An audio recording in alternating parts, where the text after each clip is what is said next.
भाई नमस्ते नमस्ते। जिम्मेदारी कैसे पूरी करूं? मम्मी पापा कुछ और कहते हैं, मैं कुछ और चाहती हूँ।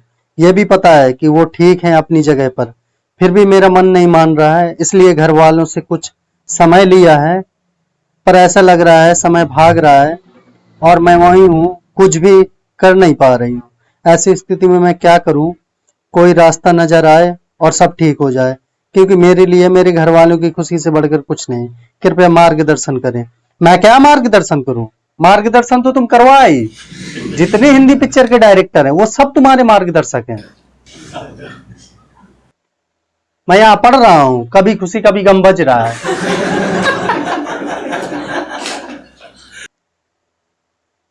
मेरे लिए मेरे घर वालों की खुशी से बढ़कर कुछ नहीं, जरूर। मेरे चेहरे पे क्या लिखा है?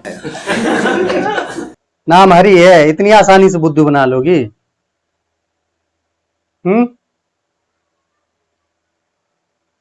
मैं कुछ चाहती हूँ, मेरे घर वाले कुछ और चाहते हैं। ये जो कुछ है उसका नाम भी नहीं ले रही। इतनी मीठी चीज है, इतना बड़ा खजाना है जो सबसे छुपा रही हो। नाम तो उसी का नहीं लिया जाता जिसको हम बहुत सम्मान देते हैं, या तो फिर नामातीत होता है। परमात्मा का कोई नाम नहीं होता। ये कौन है जिसका तुम नाम नहीं लेना चाहती प्रिया?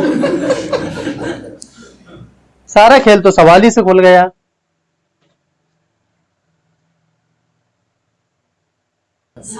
क्या? जैसे रसगुल्ला बढ़ गया हो, बोले ही इतनी मिठास से। तुम्हें क्या लगता है तुम बच जाओगी? क्या कह रहे माता श्री पिता श्री? कर लो कि ना कर लो? कर लो। और तुम क्या कह रहे हो? नहीं करनी। ये तो हर लड़की कहती है शुरू शुरू में, तुमने नया क्या बोला? ये तुम अपनी शर्माहट देखो, तुम तो अभी से विवाहिता हो। तैयारी ट्रेनिंग पूरी है बिल्कुल। ऐसे ही तो शर्माना होता है।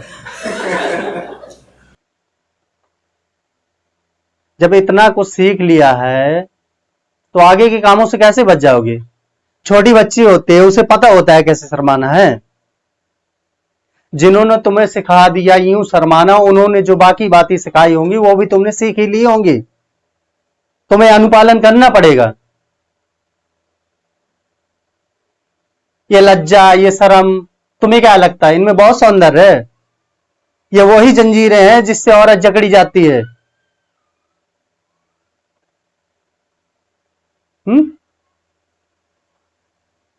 तुम्हें दुख थोड़े ही उठा है, तुम तो भाव विभोर हो गई हो।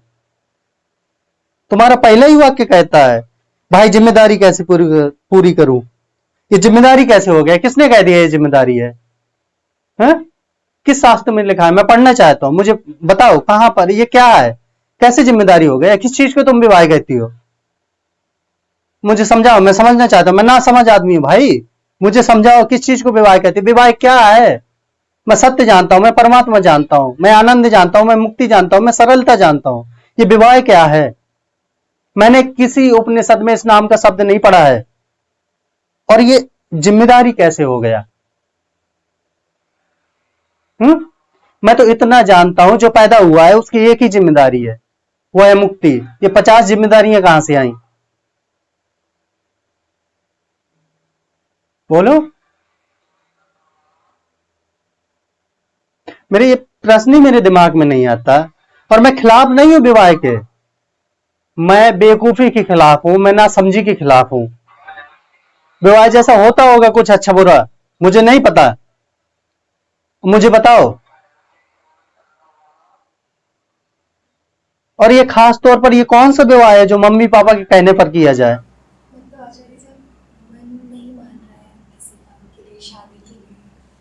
तुमने कैसे लिख दिया ये जिम्मेदारी है? तुमने शुरू में ही लिख दिया कि ये जिम्मेदारी। कैसे भाई, कैसे जिम्मेदारी है? कई चीज हो जाती है, मतलब अगर तुम ऐसा नहीं करोगे तो लोग क्या कहेंगे, तो मतलब हम किसी को क्या जवाब देंगे, तो जिम्मेदारी है। तुम कुछ हो या जितनी हो लोगों के लिए हो, कुछ निजी है तुम्हारा। विवाह का मतलब जानती हो? किसी दूसरे व्यक्ति की निरंतर संगति को स्वीकार कर लेना। दिन रात समझाता रहता हूं, एक चीज है जो आदमी के पूरे जीवन का फैसला कर देती है, वो है संगति। तुम जिसके साथ रह रही हो तुम वही हो जाओगे। तुम किसके साथ रहने जा रही हो जिंदगी भर के लिए, या कुछ सालों के लिए? और क्यों, कैसे चुना तुमने?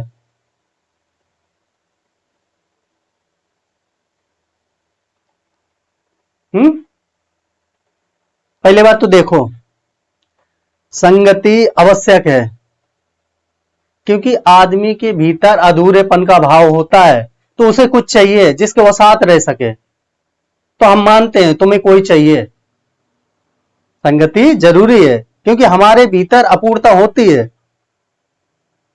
तो हमें हाथ पकड़ना है किसी का, किसका और किस पैमाने पर चुनते हो, किससे विवाह करना है, बताओ मुझे।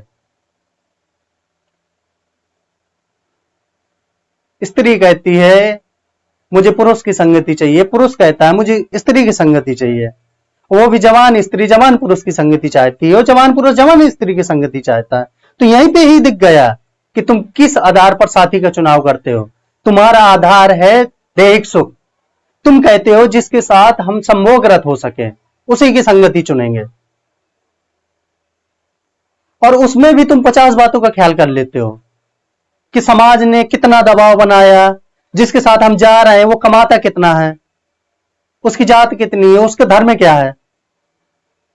ऐसी चुनी जाती है संगति, ऐसे तुम्हें तृप्ति मिल जाएगी, ऐसे हो जाओगे मुक्त।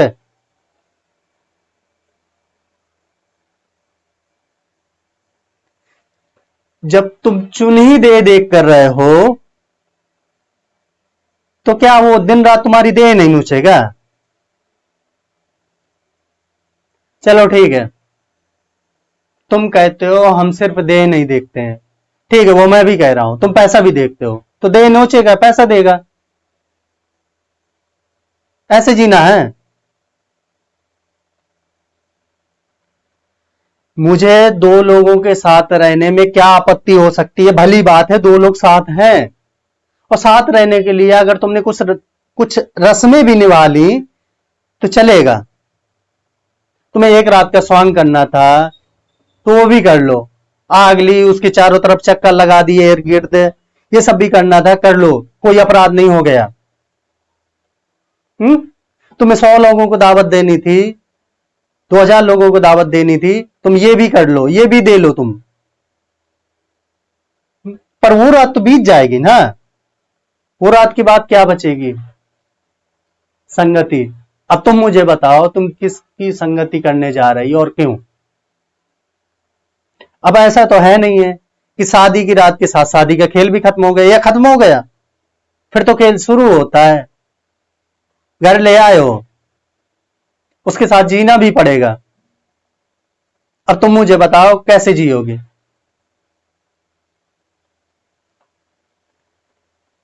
पर बड़े ताजुब की बात है कि सब जी लेते हैं और मुझे शक है कि वो जी नहीं रहे हैं।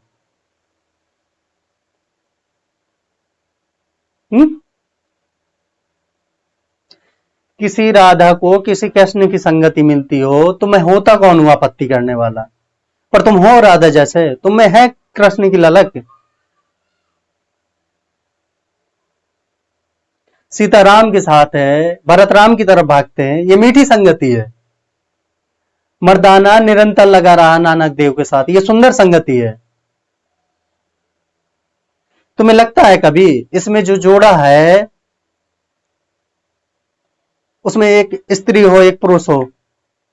ये बात संयोगवश हो गया, आवश्यक थोड़ी ना होगी भाई। जब हम ये शर्त नहीं लगा सकते कि संगति का अर्थ एक आदमी हो एक औरत हो, तो हम ये शर्त भी नहीं लगा सकते कि जरूरी है कि किसी स्त्री से दूर रहो कि किसी पुरुष से दूर रहो। तुम्हें जहां सच्चा प्रेम मिल जाए, तुम्हें जहां परमात्मा मिल जाए, तुम वहां के हो लो। पर क्या तुम शांति की खातिर, परमात्मा की खातिर साथी का चुनाव करते हो? ऐसा तो नहीं करते ना। यहां तो पुरुषों पुरुषों के भी जोड़े घूम रहे हैं, स्त्री स्त्री के भी जोड़े घूम रहे हैं, पर क्या उन्होंने किसी और पैमाने पर चुनाव किया है?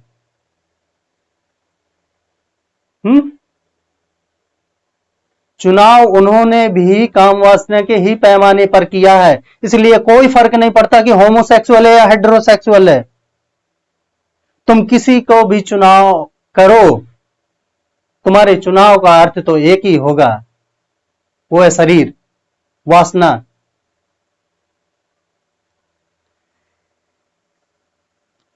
देह वैसे भी अपना एहसास कराती रहती है हर तरीके से।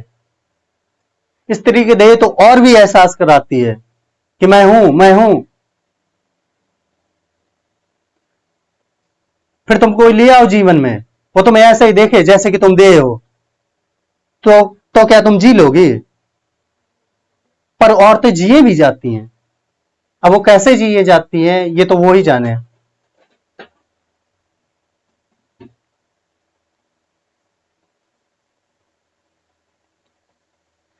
बात जरा भद्दी ना लगे, बिल्कुल ही बेढंगी ना लगे, तो उसके ऊपर ऊपर सभ्यता और संस्कृति का ढोंग किया जाता है, जैसे कि मात्र काम वासना का ही रिश्ता नहीं है, बौद्धिक रिश्ता भी है। हम बातचीत भी करते हैं, घूमते फिरते भी हैं। मैं उनसे एक सवाल पूछना चाहता हूं, तुम्हारे रिश्ते से संभोग को हटा दिया जाए, तुम्हारा रिश्ता चल नहीं पाएगा। यह बात मैं बूढ़े लोगों से नहीं पूछ रहा हूं, उनके लिए तो यह सवाल ही अव्यर्थ है। मैं ये बात जवान लोगों से पूछ रहा हूं जो 25 वर्ष 30 वर्ष के जवान है। मैं उनसे पूछ रहा हूं, एक चीज तुम्हारे रिश्ते से हटा दी जाए, तुम्हारा रिश्ता ढह जाएगा।